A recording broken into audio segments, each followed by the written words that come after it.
அன்பிற்குரிய 12ஆம் வகுப்பு மாணவர்கள் அனைவருக்கும் வணக்கம். நாம இந்த வீடியோல பொதுத்தமிழ் பாடத்தில் இயல் 5க்குரிய ஒரு மதிப்பெண் வினாவிடைகளின் தொடர்ச்சியினை காணலாம். வினா எண் 1. ஐப்பசி மாதம் கொண்டாடப்படும் விழாவாக மயிலை பதிகம் குறிப்பிடும் விழா எது? விடை ஓண விழா. வினா எண் 2.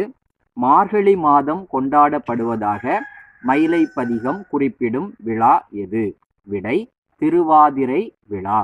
வினா எண் 3. மாசி மாதம் கொண்டாடப்படும் விழாவாக மயிலை பதிகம் குறிப்பிடும் விழா எது? விடை கடலாட்டு விழா. வினா எண் 4. நடிப்புலகின் சக்கரவர்த்தி என்று அழைக்கப்படுபவர் யார்? விடை சிவாஜி கணேசன். என்னை போல் சிவாஜி நடிப்பார், ஆனால் என்னால் தான் சிவாஜியை போல் நடிக்க முடியாது என்று கூறியவர் யார்? விடை மார்லன் பிராண்டோ. வினா எண் 6. சிவாஜி கணேசன் பிறந்த இடம் எது? விடை விழுப்புரம். வினா எண் 7. சிவாஜி கணேசனின் இயற்பெயர் என்ன?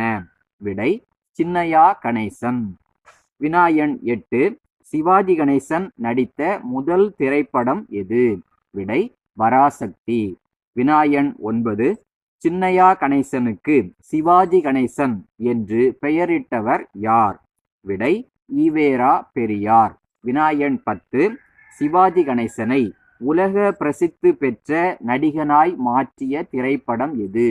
விடை வீரபாண்டிய கட்டபொம்மன். வினா எண் 11. சிதம்பர ஸ்மரண என்னும் நூலின் ஆசிரியர் யார்? விடை பாலச்சந்திரன் சுள்ளிக்காடு. வினா எண் 12. சிதம்பர ஸ்மரண என்னும் நூலை சிதம்பர நினைவுகள் என்னும் தலைப்பில் தமிழில் மொழிபெயர்த்தவர் யார்? விடை கே.வி. சைலஜா. வினா எண் 13. பிரெஞ்சு அரசு சிவாஜி கணேசனுக்கு வழங்கிய பட்டம் எது? விடை செவாலியே. அன்பிற்குரிய மாணவர்களே, இதனுடைய தொடர்ச்சியினை நாம் அடுத்த வீடியோவில் பார்க்கலாம். நன்றி, வணக்கம்.